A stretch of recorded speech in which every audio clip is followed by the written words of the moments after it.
ஹரே கிருஷ்ணா. ஓம் நமோ பகவத்தே வாசுதேவாய.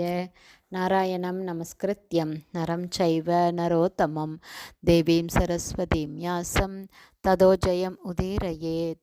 நஷ்டப்ராயேஷு அபத்ரேஷு நித்யம் பாகவத சேவையாம் பகவதி உத்தமஸ்லோகே பக்திர்பவதி நைஷ்டகி. முகம் கரோதி வாச்சாலம் பங்கும் லங்காயதே கிரிம் யத்கிருபா தமகம் வந்தே ஸ்ரீகுரும் தீனதாரிணம் பரமானந்த மாதவம் ஸ்ரீ சைத்தன்ய ஈஸ்வரம். ஹரே கிருஷ்ணா. ஸ்ரீமத் பாகவதம் ஸ்கந்தம் 8 அத்தியாயம் 22 பலிமகாராஜா தமது வாழ்வை அர்ப்பணித்தல் என்னும் தலைப்பில் பதம் 27. மானஸ்தம்ப நிமித்தானாம் ஜன்ம ஆதீனாம் சமந்தத சர்வஸ்ரேய பிரதீபானாம் ஹந்த முஹ்யேன மத்பரக. ஹரே கிருஷ்ணா. இதோட எக்ஸ்பிளனேஷன் போன ஆடியோவில் கொஞ்சம் பார்த்துருக்கோம், பாக்கி பார்க்கலாம். பர்பட் பை ஷில பிரபாத். ஜெய் ஷில பிரபாத். எல்லையற்ற பௌதீக செல்வம் அளிக்கப்பட்டவரான துருவ மகாராஜனை போன்ற பக்தர்கள் பரமபுருஷ பகவானின் விசேஷ கருணையை பெற்றுள்ளனர். ஒருமுறை குபேரன் துருவ மகாராஜனுக்கு வரம் ஒன்றை அளிக்க விரும்பினார். துருவ மகாராஜன் அவரிடமிருந்து எவ்வளவு பௌதீக செல்வத்தை வேண்டுமானாலும் கேட்டிருக்கலாம். மாறாக தான் பகவானின் பக்தி தொண்டில் நீடித்திருக்க அருள் புரியுமாறு குபேரனை அவர் வேண்டிக் கொண்டார். பக்தர் ஒருவர் தனது பக்தி தொண்டில் நிலையாக இருக்கும்போது அவரது பௌதீக செல்வங்களை பறித்து கொள்ள வேண்டிய அவசியம் பகவானுக்கு இல்லை. பரமபுருஷ பகவான் சில சமயங்களில் புண்ணிய செயல்களால் அடையப்பட்ட பௌதீக செல்வங்களை பறித்து விடுகிறார் என்றாலும் பக்தி தொண்டினால் அடையப்பட்ட பௌதீக செல்வத்தை அவர் ஒருபோதும் பறித்துவிட மாட்டார்.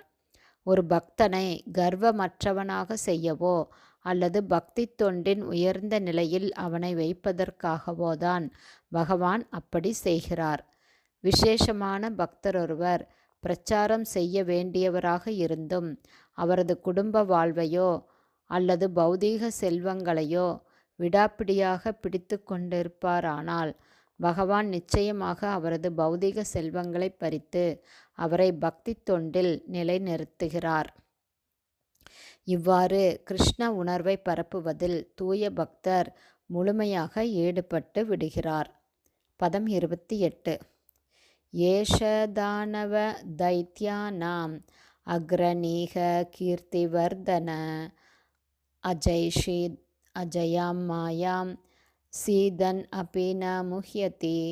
Word by word meaning. ஏஷ இந்த பலிமகாராஜா தானவ தைத்தியானாம் அசுரர்களுக்கும் நாஸ்திகர்களுக்கும் இடையில் அக்ரணி மிகச்சிறந்த பக்தர், கீர்த்திவர்தன மிகவும் புகழ்பெற்றவர், அஜய்ஷீத் கடந்துவிட்டவர், அஜயாம் கடக்க முடியாத, மாயாம் ஜடசக்தியை, சீதன் எல்லா பௌதீக செல்வங்களையும் இழந்த, அபி என்ற போதிலும் ந இல்லை, முஹ்யதி தடுமாற்றம் அடைந்தார்.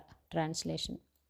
பலிமகாராஜா எல்லா பௌதீக செல்வங்களையும் இழந்துவிட்ட போதிலும் அவரது பக்தி தொண்டில் அவர் நிலையாக இருந்தார். இதனால் அவர் அசுரர்களுக்கும் நாஸ்திகருக்கும் இடையில் மிகவும் புகழ் பெற்று விளங்குகிறார். பர்பட் பை ஷில பிரபாத். ஜெய் ஷில பிரபாத். இந்த ஸ்லோகத்தில் சீதன் அபி ந முஹ்யதி என்னும் சொற்கள் மிகவும் முக்கியமானவை. பக்தர் ஒருவர் பக்தி தொண்டை நிறைவேற்றும் பொழுது சில சமயங்களில் துரதிர்ஷ்டமான நிலையில் வைக்கப்படுகிறார். கஷ்டகாலத்தில் எல்லோரும் வருத்தமடைந்து துன்பப்படுகின்றனர்.